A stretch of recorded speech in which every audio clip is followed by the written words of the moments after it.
Does Britain still exist? Or is it being dismantled to make way for something else? Obviously, there are some square miles of dry land off the coast of mainland Europe still going by the name of Britain. Britain is still on the map. As a for instance, if you pay a people smuggler some thousands of bucks and say, "Take me to Britain," he will know where you mean and will transport you to a rendezvous with a British Border Force vessel or an RNLI lifeboat financed by donations from the British public, and either will cheerfully ferry you to the British coast, where you will be collected and taken to a fine hotel and given food, money and access to all the facilities a person might need, all of it paid for by taxes from those same British people.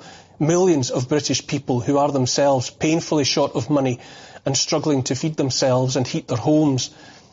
Those taxes are predicted to rise so that more of our money might be flushed out of Britain, away from the British, towards those deemed more deserving.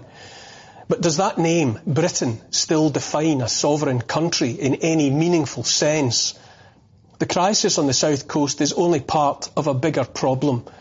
These islands of ours offer free accommodation, 3 meals a day and cash, no questions asked, plus more chance of bagging a council house than anyone actually born here. Who wouldn't jump at the chance?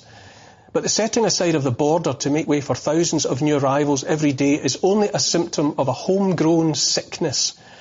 Ironically, in the aftermath of all the damage done to the personal immune systems of millions, billions of people worldwide by the policies and medical practices of the past 2 years, Britain herself has been similarly weakened deep down. Instead of keeping the country safe and well, those entities supposed to function like the nation's immune system, Parliament, the institutions of state, the civil service, the judiciary, the police, have turned on the British people instead, and upon the structures that ought to protect us from harm. Like someone suffering from autoimmune disease, our national immune system is now destroying the healthy cells, which is to say, us, the British people. Any country is a fiction when you get right down to it. For continued existence, every country depends on enough of the people who happen to occupy that space sharing the same idea about where they live. If enough people believe in the existence of Britain and are prepared to give their all to maintain Britain, then Britain prevails. If the day comes when too many have forgotten what Britain is, or simply don't care if she exists or not, then Britain is no more. The dry land will still be there, the roads and buildings, but that is all. This is the time of remembrance, when we claim to honour the ancestors who gave the last full measure of devotion to protect this country and see it handed on intact to future generations. When you go home, tell them of us and say, "For your tomorrow, we gave our today." Those words are graven in stone all over this country. Today's leaders have no loyalty to Britain or the British, none that I can see. Maybe a few still feel some loyalty, but are just too demoralised or scared to declare it, far less to do anything about it. Whatever loyalties the rest of them have, on both sides of the aisle, they lie elsewhere, not honestly declared. For one thing, they're loyal to those entities that do make all the meaningful decisions, which is to say the markets and the banks. It was the markets that wanted rid of Liz Truss and Kwasi Kwarteng, and so they went. Now we have Rishi Sunak, the Prime Minister none of us voted for and therefore don't want. Like Jeremy Hunt, blatantly the market's choice of Chancellor, his loyalties lie anywhere but with Britain and the British.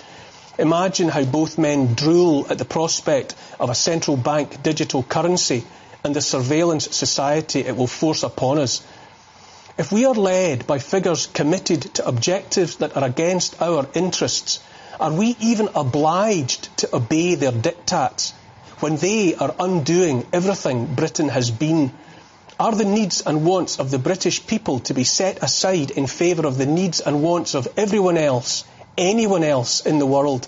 I ask those questions sincerely.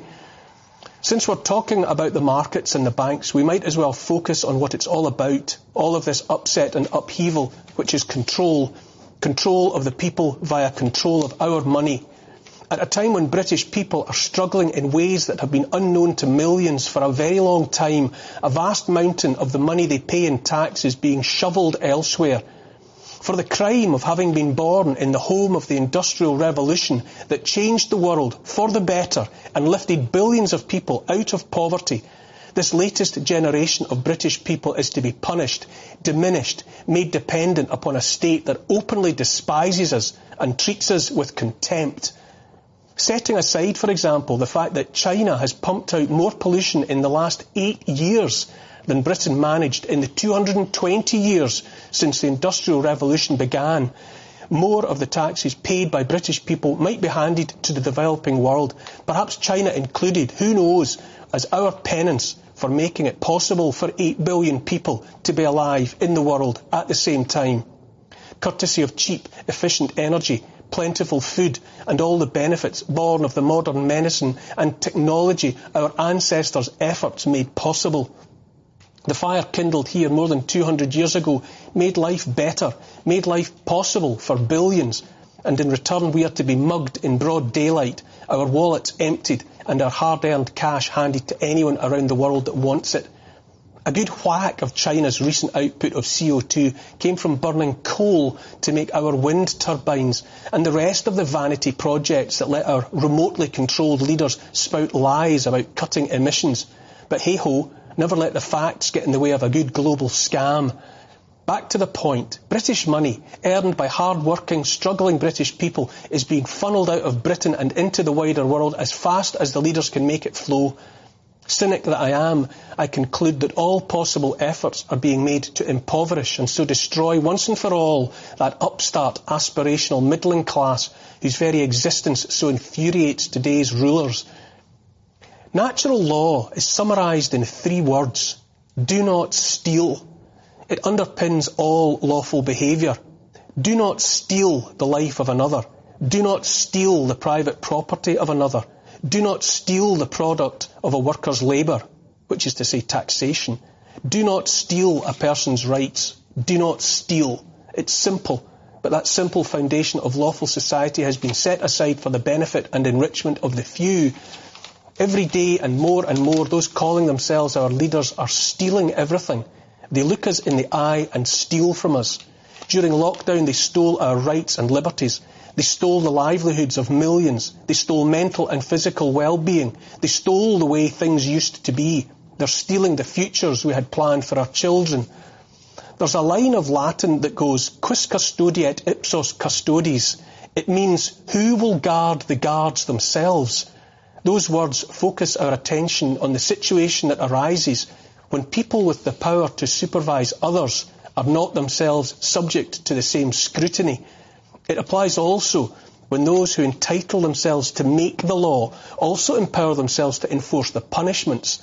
That is the definition of tyranny that our Constitution was shaped to prevent. There's a COVID inquiry out there. The same people that caused all the harm are now deciding if they did the right thing or not. I think we all know what conclusions they will draw. I ask again, who will guard the guards themselves? The UK border force, in place to protect and maintain the border, might as well be working in partnership with the people smugglers. The same company involved in border control has the government contract for housing asylum seekers. This is a conflict of interest alongside an inversion of their role.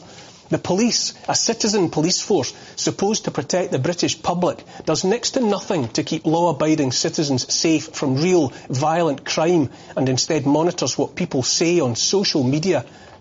When they're not being thought police, they either dance the Macarena with the protesters the state likes or take the baton to those that it doesn't. So, what should we do now? Philosopher Thomas Hobbes wrote about how without observance of right and wrong, human life was solitary, poor, nasty, brutish and short. He concluded that such chaos was ended only if individuals agreed via a social contract to surrender some liberty to a sovereign on condition that that sovereign would keep them safe. Who is honouring their part of our social contract now? We the people have been doing so, not least because legally we have no option. It's interesting to recall the words of the American Declaration of Independence.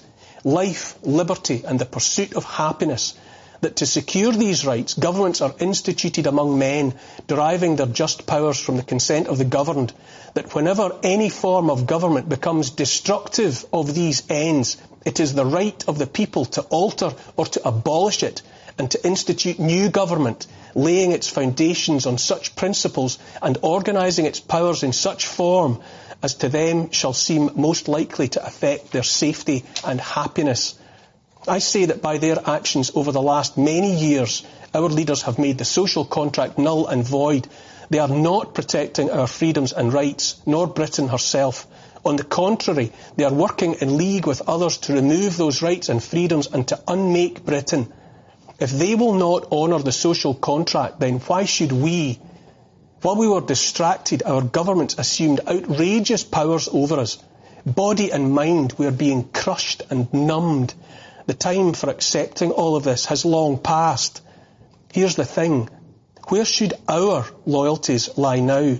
With those who, by their actions, have made plain they respect us not a jot, or with each other, those who have seen through the lies and the transparent grasping for power and control. On this Remembrance Weekend, I would honour those who gave their lives for a free world and a country called Great Britain.